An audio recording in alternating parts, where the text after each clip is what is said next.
Okay, everybody, how are you doing this morning? The morning after the night before? Welcome back to United Kings. Okay, first and foremost, before we get into the video, I want to apologize for whatever this red dot is on the right side of your screen there. I don't know what that's from. I was trying to, record the video, trying to do a little laser pointer thing, but that didn't really work. The program that I use to record these videos is ratchet as hell. I'm probably gonna have to get a new setup soon once we stop getting like 2 views on a video. We can actually make this monetized. But for right now, this is basically a garage setup. So why not? Let's just roll with it, okay? I'm sure it won't impact the video that much. But look, I just wanted to get on here and say I've already talked about this win from yesterday from the perspective of the fans. I've talked about it from the perspective of the manager. Very important sides to cover. But I just wanted to get on here and talk about the players real quick because ultimately they're the ones on the pitch. They're the 11 men out there and the subs on the bench. And they're the ones who bring it home. They're the ones who kick the ball. And I think they deserved a little serenade of their own. So the first two people, obviously, you see the manager here with his captain. The first person I'm going to shout out for yesterday's victory is Bruno Fernandes. Okay, and I put these two first because I'll never doubt them at United again. There have been times when I've been Bruno out. There have been times when I've said he can't play in a possession-based team. I think what Bruno proved today is that he has the ability to play in a possession-based team. We had 20% possession against those guys. We were hitting on the counter. That's not what I'm talking about. But if you saw his quick passing today, if you saw his vision, if you saw the way that he was able to bring players into the game, the first time pass to Mainu comes to mind. He was carving open the team on certain area in certain passages of play. And if we think about that, against a team that's not like Man City, if we start, getting possession-based players around Bruno, Mainu, Ahmad, all these guys who want the ball and want to hold the ball and retain possession, I think Bruno can do that. But also, what supersedes all of that is he's just a Manchester United player at the end of the day. He wants to play for this club. He wants to play for this manager, and he puts a shift in every single time. And he's done it all season, dragged us through this season. People say this season has been a disgrace. Well, yeah, but imagine if you're one of those players out there. You must be feeling the heat every single game and the criticism. So to come through all that and put a performance in like that yesterday against the best team in the world, get an assist, and put in a true captain's performance. Nothing but respect for Bruno, and I want him here next year. Next player that we're gonna have to cover these two. Okay. These two were the main reasons why we won the game yesterday because they were the two on the score sheet.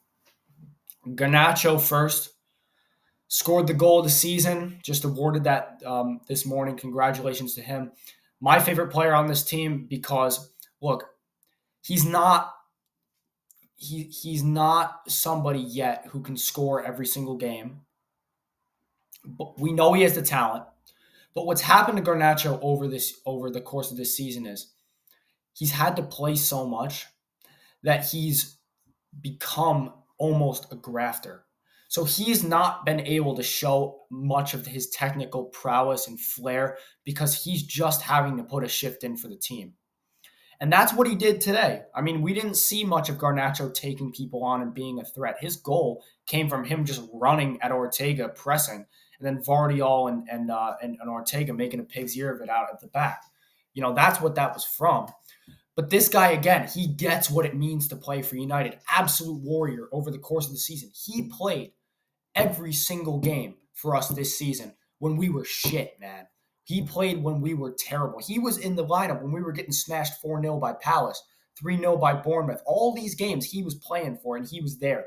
So he deserved to be there tonight and to get his goal. And I'm so happy for him. Absolutely my player of the season for Manchester United.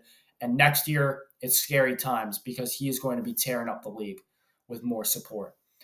And then Kobe Mainu, probably the player on this team that is the most talented, which is ridiculous to say at the young age of 19. I mean, look, here's the thing. I'm 19 years old. I'm 18 years old. these guys are absolutely showing me up right now. Sometimes I just look at myself in the mirror and say, look, you're a pretty cool guy and everything. You're an undefeated fighter and whatnot. But look, I mean, these two are 1 year older than you, and you're scoring at Wembley in front of 90,000 in a cup final. What the hell are you doing with your life? And I just say, look, they're them, they're him. Garnacho is him. Mainu is him. They're those guys. What can I say? The fact that Kobe Mainu is holding the ball up like that in an FA Cup final after just getting thrown in November as an 18-year-old in his full Premier League debut. I mean, this guy has never played bad in a Man United shirt in 6 months. That's how you know he's the man. That's how you know he's the absolute boy. I'm telling you, this guy, he's got the finish on him. He can play the 6. I want to see him in the 8. Needs to start for his national team. Paul Scholes said it himself. He's 10 times the player that Scholes was at 19. I mean, if you're getting praise like that from a legend that's in Man United's all-time 11, there's not much else I can say. So I'm not even going to waste my time. We know how incredible these guys are. And they are, again, absolute fighters who fought for the manager yesterday and really have saved this club over the past 12 months. Next, guys, I have to talk about these two because this is the last time that, dude, that's actually crazy. Like, now that I'm saying this, we'll never see Varane and Martinez play ever again. Probably the best center back pairing I've ever seen play. No, easily the best center back pairing I've seen because I started watching during Jose. Easily the best center back pairing I've ever seen play at Man United. Okay, these guys are elite. Rafael Varane should still be at this club. But let me just talk about Martinez first because this guy comes back from injury. All season he's been injured. The medical team fucked up his operation last year. These idiots, they tried to rush him back for the first game of the season, gave him foot injections all summer during training, ruins our season because this guy's absolutely class. You had Guardiola talking after the game saying he's a top 5 center back in the world. But we had known this, okay? We'd known this. And this is why we had such a bad season because this guy wasn't here. Playing passes through the lines, shutting down Erling Haaland, absolutely bossing the game. What is this player worth to us? More than 150 million quid. I wouldn't even sell him for that. But I want to focus more on Rafael Varane because to me, Rafael Varane is a Manchester United legend. Controversial, I know. He has won us a League Cup. He's won us a Carabao Cup. And he's also won us the FA Cup based on his sheer class alone. Rafael Varane could have easily not played today.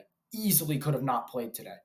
Okay? He easily could have just gone off to Saudi and, just not, or if he wants to return to Lens in France, or if he wants to go to a Bayern Munich or something like that, don't risk the injury. Make sure your move doesn't go through. No. He comes out today after playing only about 20 minutes against Brighton, starts, and puts in one of his best performances ever for Manchester United. Unreal player, loves the club, and is a true Red. Always will be welcome back at Old Trafford. Because this guy, he gets it. And it's sad that we're letting him go. It's really sad that we're letting him go. And we're going to have to do a lot to replace him because I truly love Rafael Varane, and I wish him nothing but the best in his future. And I just want to thank both of them for putting in a delightful performance yesterday at Wembley. Lastly, though, individual players that I want to focus on. Sofyan Amrabat, he has to stay. He has to stay at Manchester United. Because let's just go over his path at Man United. This guy comes in after holding out all summer at Fiorentina, begging to come to United.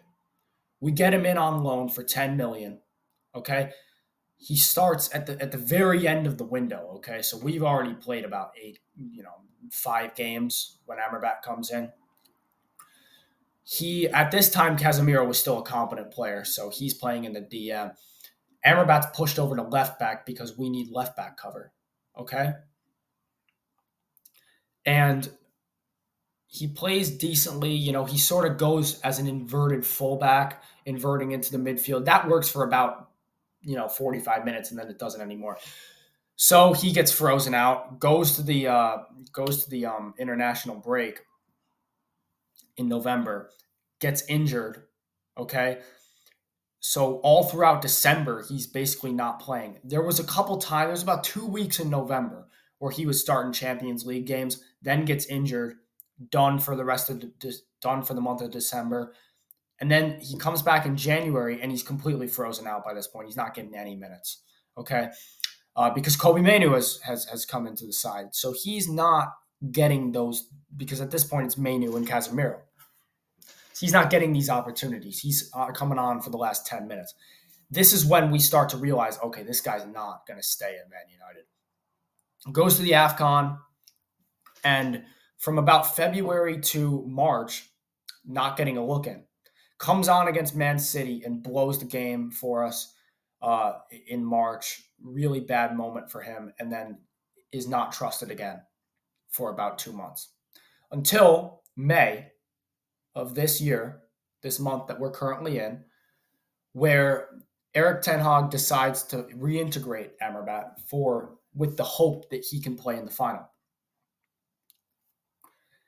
If I remember correctly, he started against Arsenal, lost it, man of the match. Newcastle, lost it, unbelievable. Did concede a stupid goal, but also put in an incredible tackle to save a goal, so it evens out.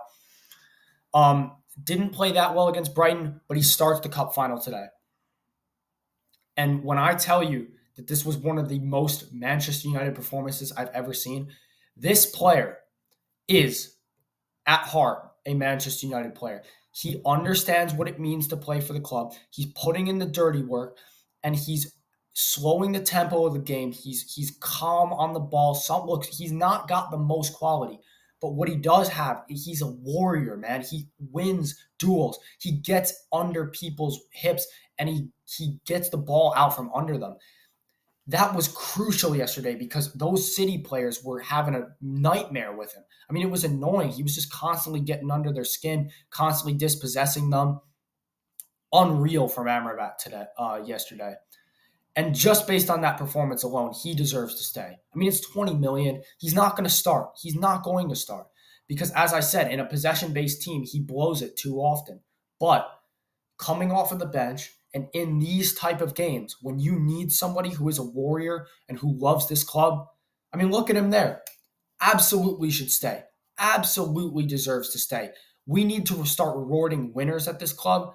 We need to get Casemiro out, and we need to keep Sofyan Amrabat. 100%. This guy deserves to stay. And then everybody else. Aaron Wan-Bissaka. For somebody who knows that they're probably going to be moving on, that was an inspired performance from him yesterday on Jeremy Doku. Unbelievable. Unbelievable. Aaron Wan-Bissaka showed up and showed what it means to fight for this club, even when you know that you're going to be leaving. And he has not done that over the past 2 months, and he still has to go. But very good from him yesterday, and I thank him for shutting up Doku and Vardiol. Dalot, again, we can always count on him to put a shift in for the team. McTominay as well. Not the most quality from McTominay. Needs to go in the summer. Agreed.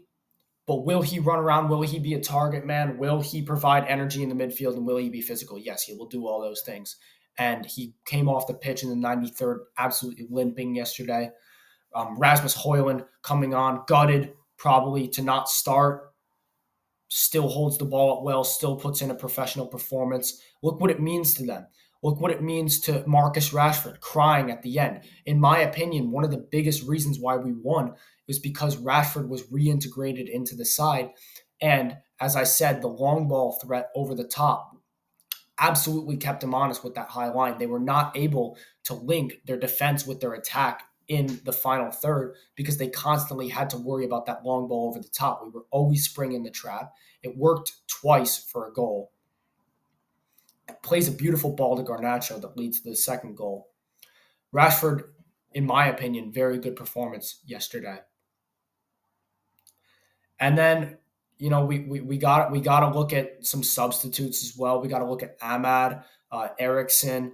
These players, you know, the Maguire, Shaw missing out, but look at them. They're celebrating. They love the team. And so we've clearly cultivated an atmosphere here where these players want to keep the manager. They want to fight. This isn't like the end of Jose. This isn't like the end of Ollie. This isn't like the end of Rangnick. These players are fighting. And I will just close on this. The reason why all these players played well yesterday is because they want to keep the manager. If you sack the manager after that, you deserve to get kicked out of this football club because these players will not respect the next manager. They will not. They just put their lives on the line. They put their bodies on the line. They put their careers on the line because they can get injured with that level of shift that they put in yesterday. But they did that for this manager, okay? Can't be understated how important it is to keep Erik ten Hag, to keep some players. Some of them need to go. I'm very on board with that. But I just want to say, if this is the last time for a lot of these players that they will be wearing a Man United shirt, that was a very good way to go out. So I just want to say again, thank you to Man United players for yesterday. Thank you to the manager and Ineos. Please just make the right decision. We should be back here tomorrow talking about, some summer stuff, some 2024, 25, getting into that. Really excited to see if the Elise deal is going to progress. I'm very excited about that. It's one of my men. It's one of my ballers right there. And let's just see how the summer goes. And let's see if we get any news on the manager or departures or any incomings. We will surely be there. Once again, this is Brooks Kingston signing off for United Kings.